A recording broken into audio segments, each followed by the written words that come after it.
Hello everyone, welcome back. मैं हूं Mohan soda. स्वागत करता हूं एक बार फिर से हमारे एग्रीकल्चर के ऑनलाइन प्लेटफॉर्म पे। अपना जो टॉपिक चल रहा था वो चल रहा था मेट्रोलॉजी। क्या चल रहा था? मेट्रोलॉजी, जिसमें मैंने आज से पहले 4 क्लासें मेट्रोलॉजी की ले रखी हैं, उसको आप जरूर देखिएगा। और एक रिक्वेस्ट और करना चाहूंगा, अगर आप इस चैनल पर नए हो तो चैनल को जरूर सब्सक्राइब करें और पास में लगी हुई बेल आइकन को भी प्रेस करें, ताकि मैं जो भी नया वीडियो डालूं उसकी नोटिफिकेशन आपके पास तुरंत पहुंच जाए। देखो, मैं एक आपको एग्जांपल देना चाहूं, वो एग्जांपल अपनी जिंदगी में खरा उतार लेना। देखो, अपन किसी मूवी को देखते हैं, क्या करते हैं, किसी मूवी का अपन देखते हैं तो उसको अपना मान लो उसको अपन को आधे से दिखाना स्टार्ट कर दिया जाए। अरे भाई, मैं ऐसे बता रहा हूं कि कोई मूवी है, वो चल रही है, चलते हुए आधी मूवी जा चुकी है और बीच में जाके अपन बैठ जाते हैं, तो मूवी में वो मजा नहीं आता जो स्टार्ट से लेके एंड तक देखने में मजा आता है। क्यों? क्योंकि उसमें पता चल जाता है कि हीरो कौन है, हीरोइन कौन है, विलेन कौन है, सब कुछ किसका सबका पता चल जाता है। उन सब चीजों का कौन कौन सी चीजें, क्या क्या चीजें हैं। तो मैं इसका एग्जांपल आपको इसलिए दे रहा हूं क्योंकि आप जो किसी भी टॉपिक का अपन अध्ययन कर रहे हैं तो सीधी सी बात है, उसको आप जड़ से देखना स्टार्ट करो, स्टार्ट से देखना स्टार्ट करो, ताकि आपके एक एक कॉन्सेप्ट क्लियर हो। ओके, चाहे कोई सा भी टॉपिक हो, कोई सा भी टीचर हो, सीधी सी बात मैं आपको बताना चाहूं कि हर एक टॉपिक को आप जड़ से देखिए ताकि आप एक कॉन्सेप्ट क्लियर हो। इसीलिए मैं कहता हूं, एंड में ना देखना है ना बीच में देखना है, जाना है तो पूरा देख के आना है और सफलता हासिल करके ही आनी है। बस इतना पढ़ जाओ कि तुम्हारा क्वेश्चन एक भी गलत नहीं हो उससे। यही सोच के निकलो बाहर, तो डेफिनेटली ये बात होगी कि हाँ, मूवी की तरह देखना स्टार्ट करो क्लासों को, तो सीधी सी बात है, माइंड में हर चीजें फिट होगी और आपके आज के बाद कॉन्सेप्ट क्लियर होंगे, ये मेरी गारंटी है। अपना क्या चल रहा था? मौसम की प्रतिकूल दशाएं। क्या चल रहा था? मौसम की प्रतिकूल दशाएं, एडवर्स वेदर कंडीशन। ओके, तो टॉपिक की शुरुआत कर लेते हैं अपन के मौसम की जो प्रतिकूल दशाएं हैं वो क्या है। देखो, क्लास चलेगी, इसको ध्यान से देखना और व्हाइट बोर्ड पे ध्यान देना आप लोग। ओके, उसके बाद जो अपना इसमें रह जाएगा, थोड़ा बहुत मानसून रह जाता है और एक टॉपिक, छोटा सा टॉपिक है बादल। क्या है? बादल जो है वो भी आपके अपन कंप्लीट करवा देंगे। हो सकता है मैं इस क्लास में ही आपको कंप्लीट करा दूं, अगर क्लास थोड़ी बड़ी चली तो सीधी सी बात है, अपन एक नेक्स्ट वीडियो और बढ़ा देंगे, नेक्स्ट क्लास और लगा देंगे आपके लिए। तो आप उसको जरूर विजिट कीजिए, इस चैनल पर आइए और आप देखिए और आपको हर एक चीज मिलेगी, ये मेरी गारंटी है। ओके, तो टॉपिक की शुरुआत कर लेते हैं। टॉपिक क्या बोल रहा है? क्या टॉपिक है? Adverse weather condition. ओके, मौसम की प्रतिकूल दशाएं। सबसे पहली चीज आती है कि मौसम की प्रतिकूल दशाएं अगर पढ़ रहे हैं तो मौसम की प्रतिकूल दशाएं कैसे बनती है, ये बहुत इंपॉर्टेंट चीज है। तो आप लोग पढ़े हो, जो पिछला अपना लेक्चर था वो क्या था? कंपोनेंट ऑफ वेदर, मौसम के अवयव जो है वो अपन पढ़े थे। तो इसका मतलब ये हो गया, जो मौसम के जो अवयव होते हैं उसमें क्या होता है, या तो घटोतरी हो जाती है, या फिर वो घटती है, या फिर वो बढ़ती है। तो उससे जो भी चीजें उत्पन्न होती है वो अपन किसमें पढ़ते हैं? आपके मौसम की प्रतिकूल दशाओं के अंतर्गत पढ़ते हैं। तो क्या है, देखो इसमें कौन क्या क्या चीजें पढ़ेंगे अपन। एक भी पढ़ेंगे अपन पाला, जिसको तुषार भी कहा जाता है, और इसको क्या बोलते हैं इंग्लिश में? फ्रोस्ट। क्या बोलते हैं? फ्रोस्ट। ओके, एक अपन पढ़ेंगे लू। लू के बारे में नंबर 3 की बात करूं, शीतलहर। और अपन क्या पढ़ेंगे? अल्पवृष्टि, अनावृष्टि और अतिवृष्टि। अतिवृष्टि। देखो, अगर क्वेश्चन पूछा जाएगा तो पूछा जाएगा पाला या लू से। ओके, शीतलहर से ज्यादा क्वेश्चन है नहीं, और अनावृष्टि ये तो सिर्फ इसकी छोटी छोटी डेफिनेशन है, एक लाइन में आप पूरी कर लोगे। तो क्वेश्चन अगर पूछा जाता है तो पूछा जाएगा आपकी तुषार या पाला से। ओके, तो सबसे पहले अपन स्टार्ट कर लेते हैं पाले को, कि पाला क्या चीज है। पाला क्या चीज है, तो पहले इसको समझने की कोशिश करते हैं। क्या करते हैं? इसको समझने की कोशिश करते हैं। तो आप लोग जानते हो, जो सर्दियों का जो मौसम होता है उसमें क्या होता है, आपके जो वायु तापमान होता है उसमें बहुत ही कमी होती है और जो दाब होता है वो बढ़ जाता है। इसके कारण जो जलवाष्प होती है वो पृथ्वी की निचली सतह पर विचरण करती है और उसी के द्वारा क्या उत्पन्न होता है? आपके पाला उत्पन्न होता है। देखो, ये तो होगी समझने की बातें। अब मैं साइंटिफिक तरीके से बात करूं कि पाला अपन किसको बोलेंगे। तो देखो वायुमंडलीय तापमान अगर 4 डिग्री से नीचे आ जाए, कितनी से, अगर 4 डिग्री से वायुमंडलीय तापमान अगर 4 डिग्री से नीचे आ जाता है तो जो प्लांट्स होते हैं, क्या होते हैं, प्लांट्स होते हैं, उनकी जो कोशिका है उसमें जो पानी होता है वो किस में चेंज हो जाता है, आपकी बर्फ में चेंज हो जाता है। और क्या होता है, इसकी कोशिका जो होती है उसका आकार बढ़ जाता है समथिंग 9%। कितना बढ़ जाता है, समथिंग 9% कोशिका का आकार बढ़ जाता है और कोशिका बढ़कर फूलकर फट जाती है। क्या हो जाता है, कोशिका फट जाती है और उसी को अपन क्या कहते हैं, पाला पड़ना। ये चीज है समझने की। वायुमंडलीय तापमान अगर 4 डिग्री से नीचे आ जाता है तो जो पौधे होते हैं उनकी कोशिका में जो पानी उपलब्ध होता है वो बर्फ में परिवर्तित हो जाता है और कोशिका का आकार समथिंग 9% तक बढ़ जाता है और कोशिका फट जाती है और इसी को अपन क्या कहते हैं, आपके पाला पड़ना। ये तो बात होगी आपके जो थ्योरी है।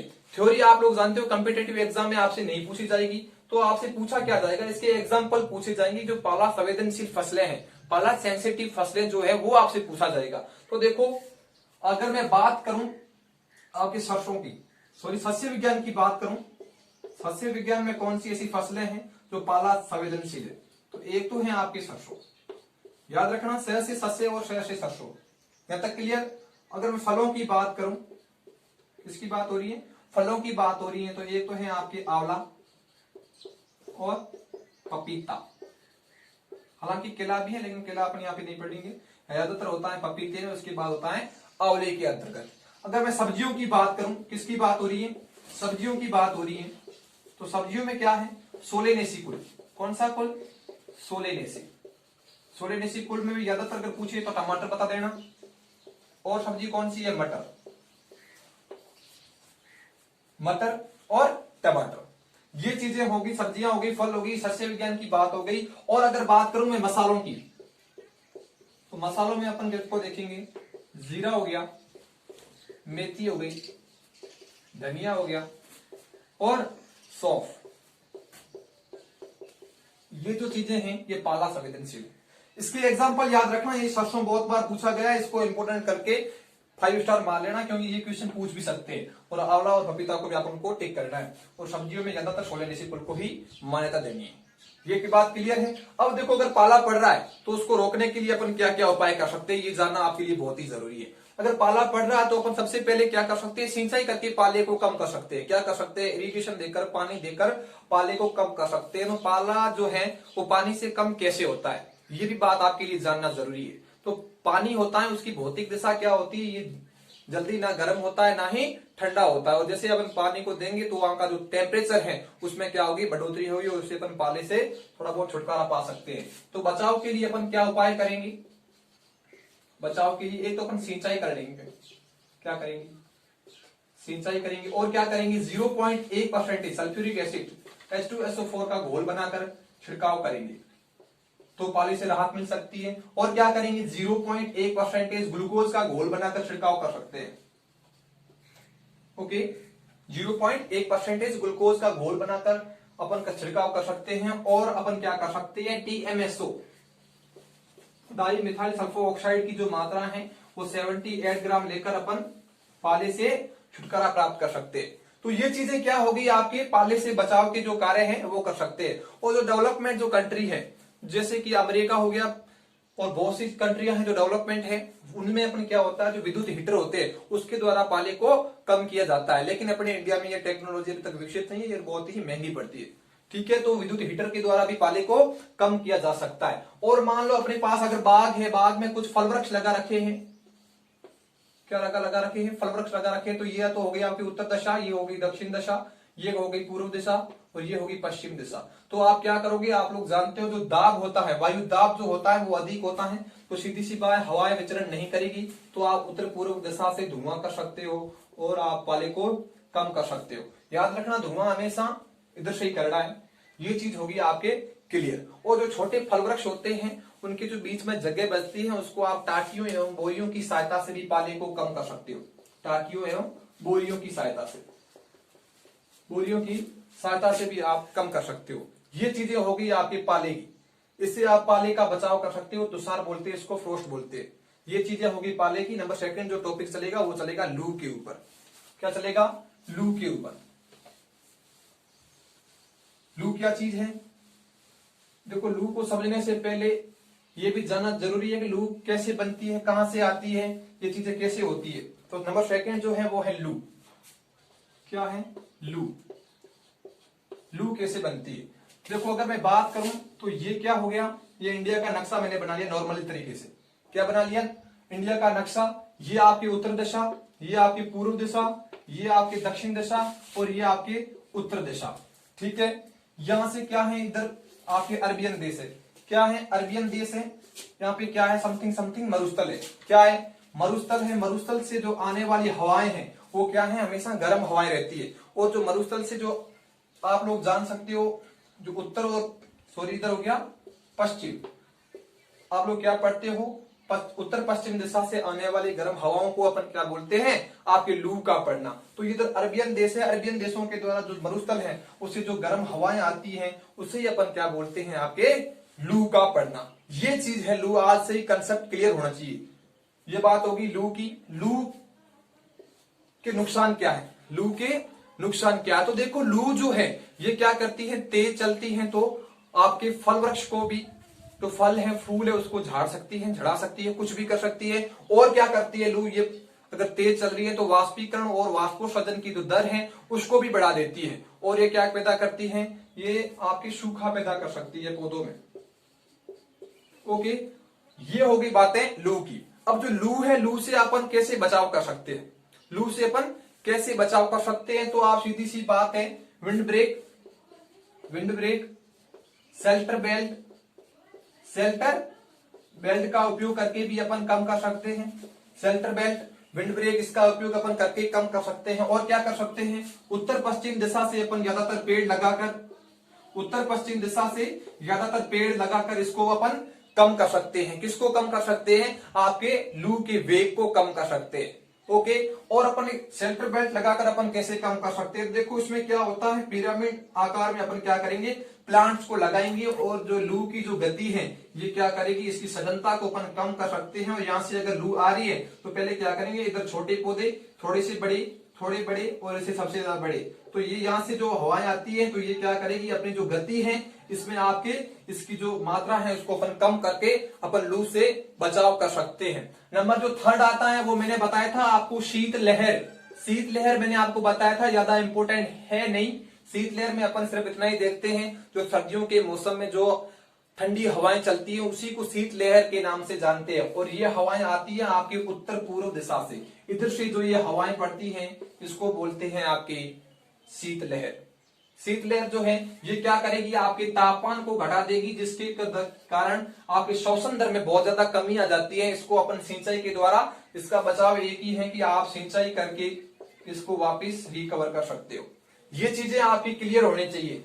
अगर एक थोड़ा कॉन्सेप्ट बच गया है लू के बारे में जानकारी प्राप्त करना चाहो तो वाष्पीकरण और वाष्पोत्सर्जन की दर को जो है वो बढ़ा देती है। कौन? आपके लू।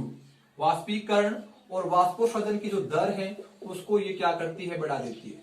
तो इसकी जो दर है वो बढ़ जाएगी तो अपन क्या कर सकते हैं? कुछ एक रसायन यूज कर सकते हैं। और आप लोग जानते हो वाष्पीकरण जो है उसको मल्चिंग की सहायता से आप कम कर सकते हो। मल्चिंग की सहायता से अपन वाष्पीकरण को कम कर सकते हैं। और वाष्पोत्सर्जन जो है आप लोग जानते हो पत्तियों के द्वारा, तने के द्वारा होता है। इसके लिए कुछ एक रसायन आते हैं, जैसे कि हो गया पीएमए, एबीए रसायन, सिलिकॉन, ये सारे खूब सारे रसायन आते हैं। इसी के द्वारा अपन इसको कम कर सकते हैं, आपके किसको? वाष्पीकरण को। ये चीजें हो गई। अब आपके जो रह जाता है वो रह जाता है मात्र और मात्र अल्पवृष्टि, अनावृष्टि। और क्या रह जाएगा? जो देखो, अल्पवृष्टि अपन किससे करेंगे? अल्पवृष्टि ये भी अपन इस मौसम की प्रतिकूल दिशाओं में पढ़ते हैं। अल्पवृष्टि अपन किसे कहते हैं? और अनावृष्टि अपन किसे कहते हैं? अनावृष्टि और अतिवृष्टि। अब देखो, अल्पवृष्टि, मान लो किसी क्षेत्र में 500 mm बारिश होती है हर साल। औसत जो है बारिश का वो कितना है? 500 mm है। तो अब की बार कितनी बारिश हुई? मात्र 250 ही हुई। कितनी हुई? 250 mm ही हुई। तो जो अपन को आशा थी, औसत था, उससे कम बारिश हुई है तो उसे अपन क्या बोलते हैं? अल्पवृष्टि, और इसका कोई बचाव नहीं है क्योंकि ये भगवान के ऊपर रहता है। इसको अपन जल को, इसमें क्या होता है, जल को अपन एकत्रित करके रख सकते हैं, और जो वाष्पीकरण और वाष्पोषण के द्वारा जो जल की हानि हो रही है उसको अपन रसायन यूज करके इसका बचाव कर सकते हैं। और अनावृष्टि, मान लो किसी क्षेत्र में 250 mm बारिश होती है, और अब की बार क्या हुआ, सीधी सी अगर अपन नॉर्मली तरीके से बात करूं तो अकाल पड़ गया, क्या सूखा कह देते हैं इसको, सूखा पड़ना। तो क्या होता है कि जो 250 mm बारिश होती है उससे भी बहुत ज्यादा कम बारिश होती है, तो उसे अपन क्या कहते हैं आपकी अनावृष्टि। और अतिवृष्टि अपन किसे कहेंगे, अतिवृष्टि अपन उसे कहते हैं तो किसी क्षेत्र में अगर मान लो 1000 mm बारिश होती है, तो अब की बार उसकी जगह कितनी बारिश हुई, 2000 mm।